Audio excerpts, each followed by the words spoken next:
Birthday হওয়া মানে জায়ানের ফ্রেন্ডদের আমরা সবাই একসাথে চলে যাই। চলে গেলাম আজকে কনাপুর রেস্টুরেন্টে। Hello everyone, this is Fatema, welcome Fatema vlogs. এই যে আমার যারা মামনি, আমি, জায়ান, সায়ান সবাই মিলে বের হয়ে গেলাম। দেখো যারা বাহিরে বের হয়ে আমাকে চিনেই না, সে হলো আমার হাত থেকে ছুটে যে টুকটুক টুকটুক করে হেঁটে চলে যাচ্ছে। আমি পিছনে পিছনে দৌড়াচ্ছি, দেখো লিটারেলি দৌড়ে তারপর তাকে ধরে আনলাম গাড়িতে ওঠানোর জন্য। তারপর জায়ান গাড়িতে উঠে যাচ্ছে।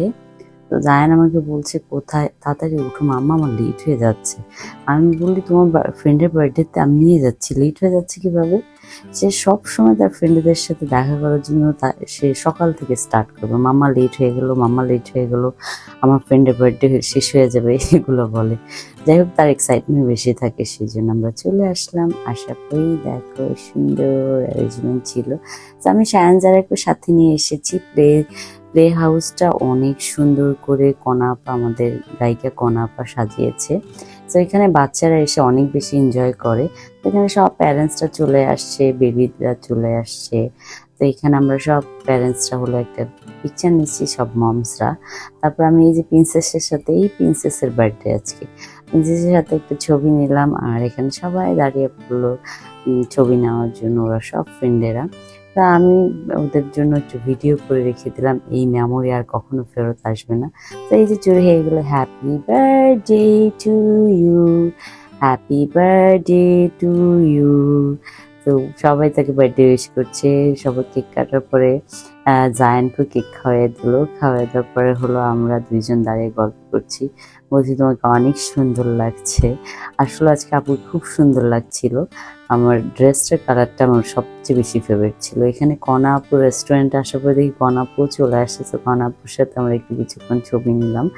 তারপর হলো আমরা বসে গেলাম ডিনার করতে।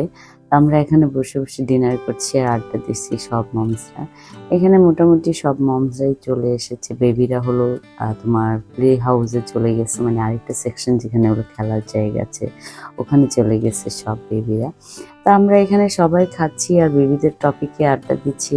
এখানে অনেক মমরা হলো স্কুল চেঞ্জ করবে, সেই টপিকে কথা হচ্ছিল। তো আমি অনেক বেশি আপসেট, যেহেতু ফাহমিদা আপু চলে যাবে। আমার যদি কোনো প্রবলেম হতো আমি ফাহমিদা আপুকে ফোন দিতাম। যাই হোক, আমার মন টন খারাপ করে আমি চলে আসলাম পিচিদের খেলার জায়গাটায়। এখানে এই যে সায়ানকে নিয়ে একটু ঘুরতেছি। তারপরে এই দেখো জায়ান এখানে দাঁড়িয়ে আছে, জায়ানের আমি টুক করে একটু ভিডিও নিয়ে নিলাম।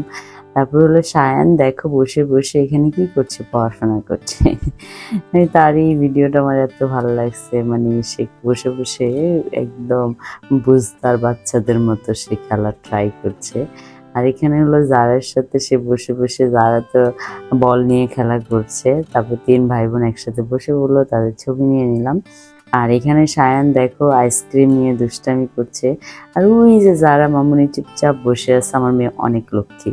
জায়ান চলে আসলে এখানে, জায়ানকে এখন আমি খাবার দিব। জায়ান বলছে আমি চিকেন ফ্রাই খাবো, তো আমি জায়ানকে চিকেন ফ্রাই উঠিয়ে দিলাম। তারপরে এখানে জায়ানের ফ্রেন্ডেরা বসে পড়লো। আমি হলো জায়ান আর জায়ানের বেস্ট ফ্রেন্ড জোহাইন হলো আরেকটা টেবিলে বসলো। এই যে জোহাইন, জোহাইন সহ জায়ান সহ এক টেবিলে বসে গেল, দুইজনে খাচ্ছে।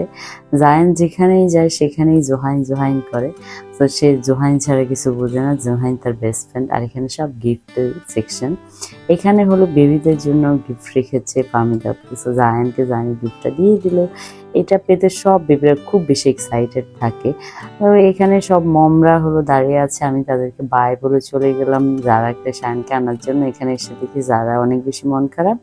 তো জারাকে নিয়ে বাসায় চলে আসছি। Thank you so much for watching my video. Bye bye, Allah.